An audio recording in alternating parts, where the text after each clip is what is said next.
বিসমিল্লাহির রহমানির রহিম। ওয়াদাল্লাহুল্লাযীনা আমানু মিনকুম ওয়া আমিলুস সলিহাতি লা ইস্তাখলিফান্নাহুম ফিল আরদি কামা ইস্তাখলাফাল্লাযীনা মিন কাবলিকুম। এই ওয়াদাটা আল্লাহর ওয়াদা, মানুষের ওয়াদা নয়। আল্লাহর ওয়াদা সত্য, ওয়াদাল্লাহি হাক্কান, আল্লাহর ওয়াদা সত্য। জীবনেও আল্লাহর ওয়াদা একটা মিথ্যা হবে না। আল্লাহ বলছে, আমি তোদের সঙ্গে ওয়াদা করছি, মুর্শিদাবাদের লোক, আমি আল্লাহ নিজে ওয়াদা করছি। শুনেলে, ওয়াদাল্লাহুল্লাযীনা আমানু মিনকুম, হে ঈমানদার, তোমাদের কাছে আমি ওয়াদা করছি, ওয়া আমিলুস সলিহাতি, ওয়া আমিলুস সলিহাতি, তোমরা 100 জনে 100 জন মসজিদে ঢুকে যাও, মসজিদে 100তে 100 জন ঢুকে যাও। তোমরা আমার সঙ্গে ওয়াদা করো, আল্লাহ আমরা যতজন আছি এতদিন ভুল করেছি, আর তো ভুল করব না। এখন আমরা মসজিদে চলে যাচ্ছি, ঢুকে যাও। আল্লাহ রসুলের একটা উদাহরণ দেবো আপনাকে।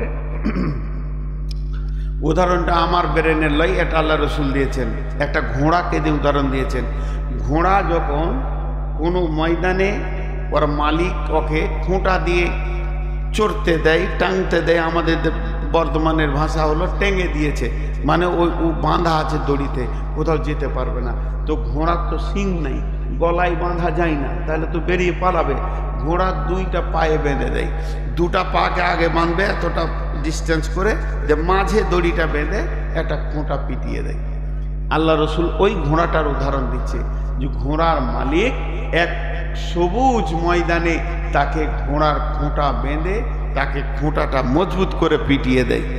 ঘোড়া চড়তে থাকে, ঘোড়া চড়তে থাকে, চড়া গায়ে ঘাসে ঘুরে ঘুরে ঘুরে ঘুরে ঘুরে ঘুরে খায়, এক দাঁত থেকে খায়। যখন চড়তে থাকে ঘোড়া অনেক আনন্দ হয়, আমি খেতে পাচ্ছি। এই আনন্দে আত্মহারা হয়ে সে ভুলে যায় আমি কোথা আছি, আমার মালিক আমাকে খুঁটা বেঁধে দিয়েছে। এইটা ভুলে গিয়ে সে তখন সোজা হাঁটতে শুরু করে। যখন সে সোজা হাঁটে, দড়িটা যত দূর পর্যন্ত হাঁটবে, এর ফলে যখন সে পা তুলবে তখন দড়ি তাকে ঝিটকা মেরে দেয়। আর দড়ি তাকে একটা কথা বলে, সেই কথাটা কি? দড়িটা বলে, ঘোড়া রে, তুই স্বাধীন নস, তোর একটা মালিক আছে, সে তোকে বেঁধে রেখে চলে গেছে। ঘোড়াটা তখন দড়িটা দিকে তাকায়, তাকিয়ে তাকিয়ে নিজের মনকে বলে, মনে রে, আমি স্বাধীন নয়, আমার জীবনের একটা মালিক আছে, সেই মালিক আমাকে বেঁধে দিয়েছে। আমি একটা সীমার মধ্যে বাঁধা আছি, 50 ফুট হোক 60 ফুট হোক, এটা আমার মালিক আমাকে দিয়েছে। এত দূর পর্যন্ত যাব, তার বাইরে যখনই পা তুলব তখনই আমাকে টানা পড়ে যাবে। তখন ঘোড়া ওই দড়িটা দেখতে দেখতে দেখতে দেখতে গিয়ে খুঁটাটার দিকে তাকিয়ে দেখে, আর মনে মনে বলে, মন রে, তুই এই খুঁটার আবদ্ধেই রয়েছিস রে মন, তোকে এই খুঁটার মধ্যে দিয়ে তোর মালিক চলে গেছে। এটা বিশ্বনবী উদাহরণটা দিলেন কেন, এমন করে বললেন কেন? এটা ঘোড়াকে বলে নাই, আমাদেরকে বলেছে, হে মুসলমান, তোমরা হলে একজনার গোলাম, তুমি যার গোলাম তার নাম আল্লাহ। সেই আল্লাহ তোমাকে বেঁধে রেখেছে, কোরআন হাদিসের দড়িতে তোমাকে বেঁধে রেখেছে, তুমি তার বাইরে যেতে পারো না। তো মানুষ ঘোড়ার মতো একটু আনন্দে দুনিয়া করতে গিয়ে মার্কেটে ঘুরে ছেলে মেয়ে বিবির মুখ দেখে, নাতি নাতনিকে দেখে আনন্দে আত্মারা হয়ে যায়। তখন একটুকু যখন কোরআন হাদিসের বাইরে চলতে শুরু করে, যেমন দড়িটা ঝিটকা মারলে ওই রকম মুসলমানদের ওপরে ছিটকা এসে যায়, আযাব এসে যায়। প্রকৃত যদি মুসলমান হয়, ইমানদার হয়, আর কোথাও দৌড়বে না। যখনই ঝিটকা এসে যাবে, আল্লাহর থাপ্পড় লেগে যাবে। আল্লাহ তো নিজের হাতে থাপ্পড় মারতে আসবে না, কোনোভাবে না কোনোভাবে ওকে একটা থাপ্পড় মারবে যাকে ভালোবাসে। এই যে ভারতবর্ষের মুসলমানদের গালে আল্লাহর তামাচা পড়েছে, এটাকে ভাবতে হবে আল্লাহর তামাচা, বিজেপির নয়, শিবসেনার নয়। এই সময় সে কি করবে? ঘোড়াটা যেমন দড়িটাকে ধরে নিয়ে খুঁটাটার কাছে চলে যায়। মুসলমান যে হবে ইমানদার, এই সময় মসজিদে ঢুকে যাবে। এইখানেই তার খোঁটা, এই খোঁটাতেই সে চড়ছে। মসজিদে ঢুকে গিয়ে দুই রাকাত সালাত পড়বে। সালাত পড়ে মাবুদের কাছে হাতটা তুলে বলবে, মাবুদ আমি বড় বেঈমান, আমি ভুল করেছি, তোমাকে ভুলে গেছিলাম। টাকা পয়সা, ছেলে পিলে, বহু বিটির মুখ দেখে মেলায় টাকা হয়ে গেছে, এই আনন্দে আমি মেতে গেছিলাম, তোমাকে ভুলে গেছিলাম। তুমি কত ভালো, তুমি আমাকে কত মহব্বত করো, থাপ্পড় মেরে তুমি মসজিদে ভরে নিয়েছো। হে মাবুদ তুমি আমাকে সাহায্য করো। যখন এইভাবে মুসলমান কাঁদবে, তখন বিশ্বের একটা বিজয়ের পতাকা উড়বে। আল্লাহর নবীর কথা। আর আল্লাহ বলছেন, আমি তোদের সঙ্গে ওয়াদা করছি, হে মুমিনের দল, যেটুকুই ঝিটকা পেয়েছিস, কোনো অফিসে যাস না, ব্লকে যাস না, থানাতে যাস না, ঘেরাও তো করবি, ঠিক আছে, দুনিয়ার প্রচেষ্টা তোকে আমি হারাম করে দিইনি, কিন্তু তার আগে যে কে তোকে সাথে নিতে হবে, যে ওর মনটাকে ঘুরিয়ে দেবে, সেই লোকটাকে আগে মসজিদে ঢোক। গোটা মুর্শিদাবাদকে বলছি, খাস করে 14 তারিখের আগে মসজিদে ঢুকেন। 1 তারিখ আল্লাহর কাছে 2 রাকাত নামাজ পড়ে গুনহার ক্ষমা চান আর আগত জীবনে সাহায্য চান। তারপরে যে ময়দানেই যাবেন, বিজয়ী আর বিজয়ী দেখবেন। মানে আল্লাহকে সঙ্গে না নেওয়া পর্যন্ত যে কাজে যাবেন, ওই কাজটা ফেলিওর হয়ে যাবে। জি হ্যাঁ, আপনাদের খারাপ লাগছে? তাও কথা বলছেন? আরে ভাই চুপ করে আছেন। আমি কথাগুলো অযৌক্তিক বলছি? আগে 14 তারিখে আমরা যাব, তার আগে এলানটা এইভাবে করতে হবে। ভাই আমি করে দিচ্ছি এলান, 14 তারিখে আমরা বহরমপুরে যাব ইনশাআল্লাহ। সেখানে গ্যাদারিং হব, জনসংখ্যা যত বেশি হবে তত কাজ হবে। কোনো মুসলমান বাড়িতে থাকবো না, নিজের গাড়ি হোক, গাড়ি ভাড়া করে বহরমপুরে পৌঁছাবো ইনশাআল্লাহ। সেই ময়দানে পৌঁছানোর আগে যে কোনো একটা রাত্রিতে 2 রাকাত নামাজ পড়ে, দিনে হোক রাতে হোক, আল্লাহকে সঙ্গে চেয়ে নেব আমরা ইনশাআল্লাহ। দেখবেন কি কাজ হবে। কারণ আল্লাহ যদি সঙ্গে থাকে, তাদের মনের পরিবর্তন করনেওয়ালা কে? আল্লাহ। জি আমি তো একটা জালসায় দোয়া করেছি, আল্লাহ তুমি নরেন্দ্র মোদীকে দিল্লি জামে মসজিদে ঝাড়ুদার বানিয়ে দাও। হ্যাঁ, মরে যাক, পচে যাক, ধ্বংসের দোয়া করব কেন? পাকিস্তানে এক বক্তা বক্তব্য রাখছিলেন, আমি ইউটিউবে শুনেছি। তো ওর কথার যুক্তিটা আপনাদেরকে বলছি, উর্দুতে বলছে যে এই অমিত শাহ আছে, আদিত্যনাথ যোগী আছে, আর কে কে রয়েছে আপনারা জানবেন, আমাদের পশ্চিমবাংলায় রয়েছে। ওর মাথা মোটা পশ্চিমবাংলায় যেটা যেটা হুঁশ কম আর কি, কখন কি বলে জানি না। এ পাগলা আছে, এই দিলীপ ঘোষ টোষ আছে, আবার এই ইয়ার বাপের কোনো ঠিক নাই। এটা ওর নাম কি, রেলমন্ত্রী ছিল বিহারের, ওই নীতিশ কুমার। ওর নাম নিলে উজু ভেঙে যাবে, উজু করে যেন ওর নাম লিও না, নামাজ হবে না, আবার উজু করতে হবে, 2 বার নাম নিয়ে নিলে আবার গোসল করতে হবে। এর জাতি ঠিক নেই। তা এই লোকগুলো সব ধ্বংস হয়ে যাক, আপনারা বলবেন আমিন। ধ্বংস হয়ে যাক, দোয়া আমার দেওয়া চলবে? বলেন তো কেন চলবে না? ওর কাছে দাওয়াত পৌঁছিয়েছে, ইসলামের দাওয়াত এদের কাছে পৌঁছিয়েছে। আহমদ বিন হাম্বলের একটা কথা আপনাদের সামনে বলছি, মন দিয়ে শুনবেন, ট্রেস দিয়ে বলবো। এটা হাদিস লই, বুখারী লই, মুসলিম লই, তাফসীর লই, আহমদ বিন হাম্বলের কথা। পৃথিবীর কোনো কোণে কোনো একটা জায়গায় কোনো একটা মানুষ,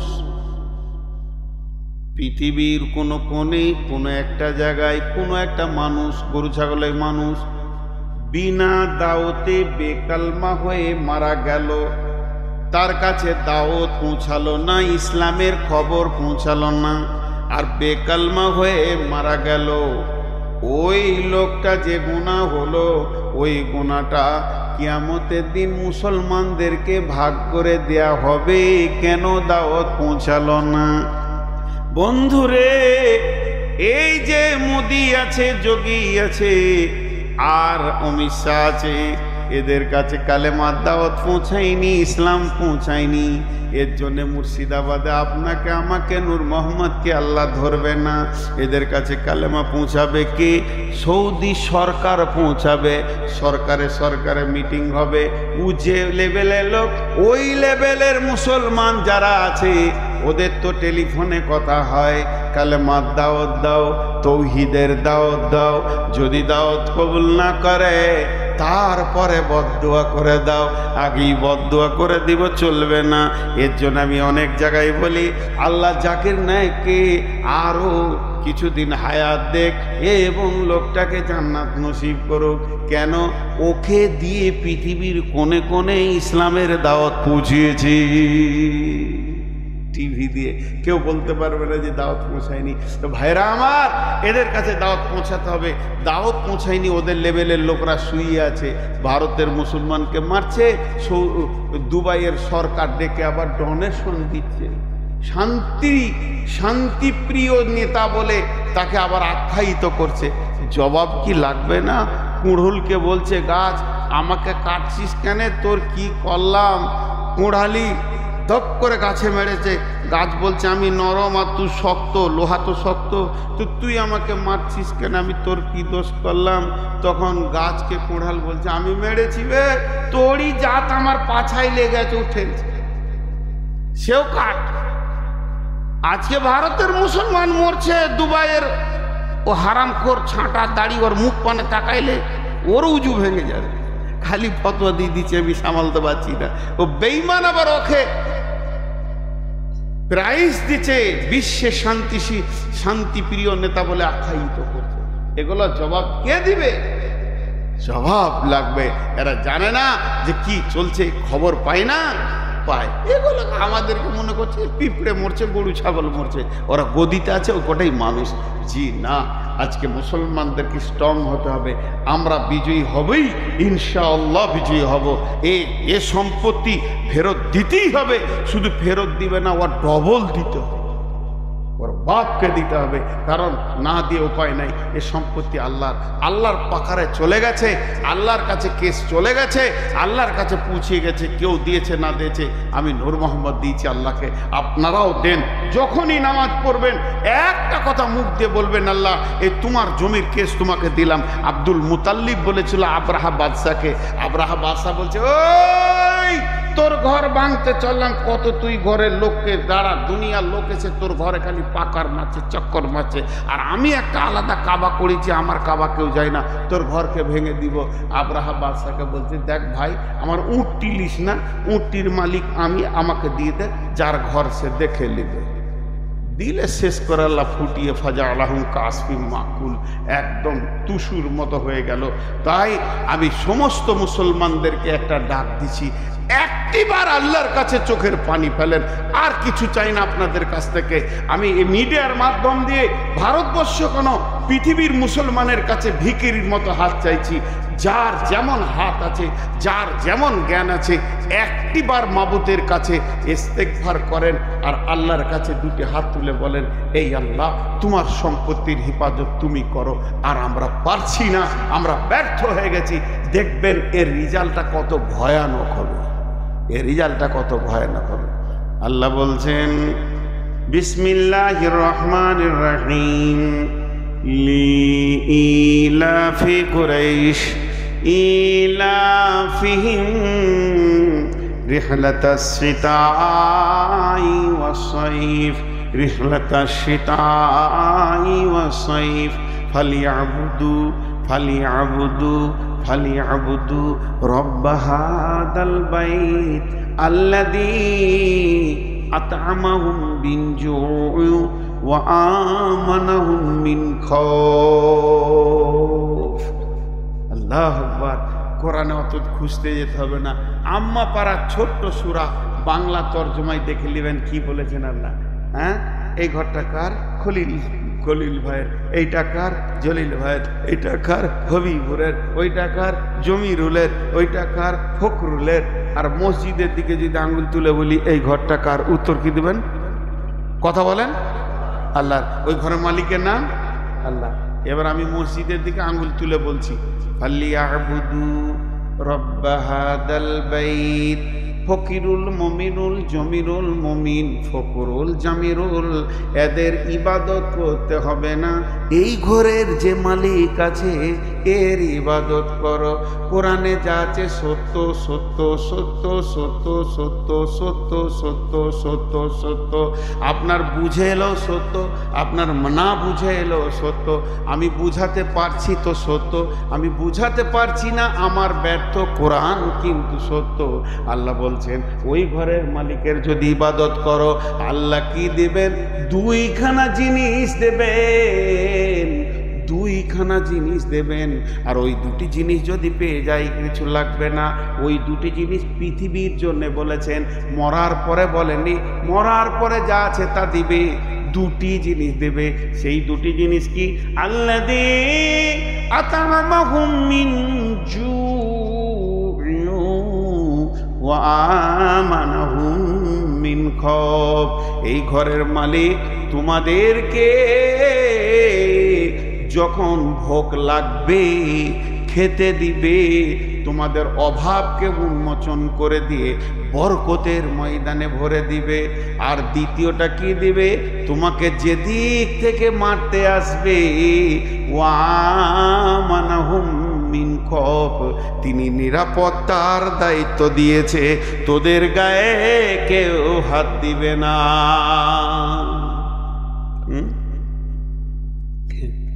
আমাদের বোলপুরে একটা কুত্তা স্করপিও গাড়িতে চেপে বেড়েছে। কপাল কত ভালো রে বা। হ্যাঁ, স্করপিও গাড়িতে আছে। একদিন দেখছি উমরপুরে অনেক রাত 1:30 2টোর সময় চা খাবো বাড়ি যাব, তার একটা গাড়ি এসে লাগলো, যাইলো মনে হয়।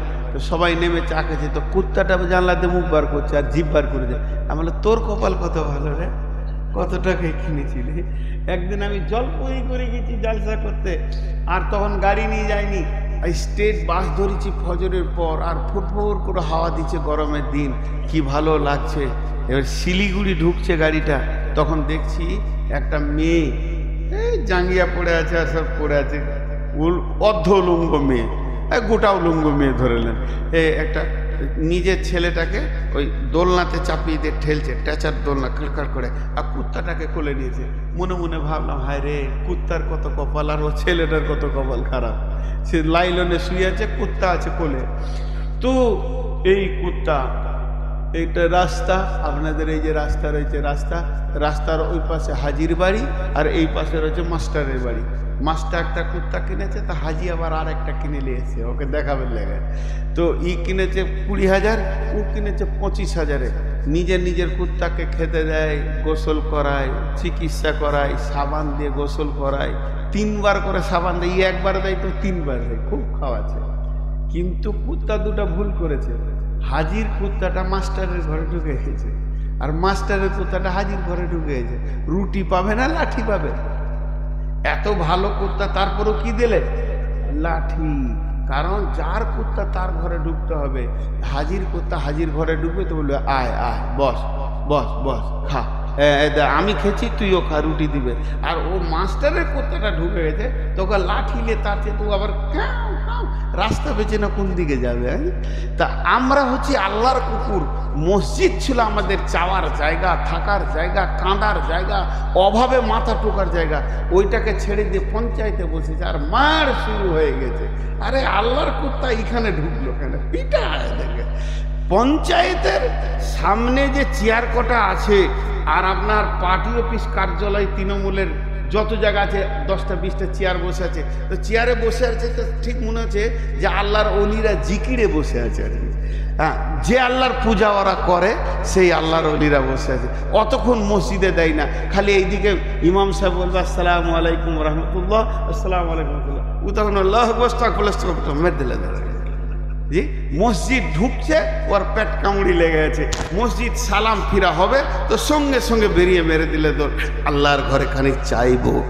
জি একটা বক্তার নাম করবো না আমি, ভালো মানুষ, বাংলাদেশ বাড়ি, উনি সৌদি আরব গিয়েছেন উমরা করতে, বারবার দেখা হচ্ছে। তা আমাকে একজন বললো যে ওনার সঙ্গে আমার দেখা হলো, উনি মসজিদের দিকে যাচ্ছেন অনেক রাত্রি। তো জিজ্ঞেস করলাম যে মৌলানা আবার এত রাতে মসজিদের জন্য ঈশা তো হয়ে গেছে, আবার ফজরে যাবেন? বলছে না রে বাপ, ভিক্ষা চাইতেছি আর চাওয়া হচ্ছে না, এখন গাদা চাবো, সারা রাত চাইবো, এসেছি চাইতে লেগে কাবা শরীফে যাচ্ছি। কিন্তু ঘটনা হচ্ছে আমরা চাইতে জানি না কোথা চাইতে হবে, আমাদের ভুল হয়ে যাচ্ছে কোনো একটা জায়গায়। ঠিক করে ভেবে চিনতে দেখেন, নিশ্চয়ই কোনো জায়গায় আমার ফলস আছে। আমার আল্লাহ যদি আমার ওপরে রাজি থাকে তা আমরা বিশ্বকে বিজয়ী করব। 3 জন 4 জন 10 জনে বিজয়ী করব। গোলাম মর্তুজা একটা হিসাব দেখিয়েছিলেন, যতগুলো দেশে মিলিটারি আছে, শক্তি আছে, আর্মি আছে,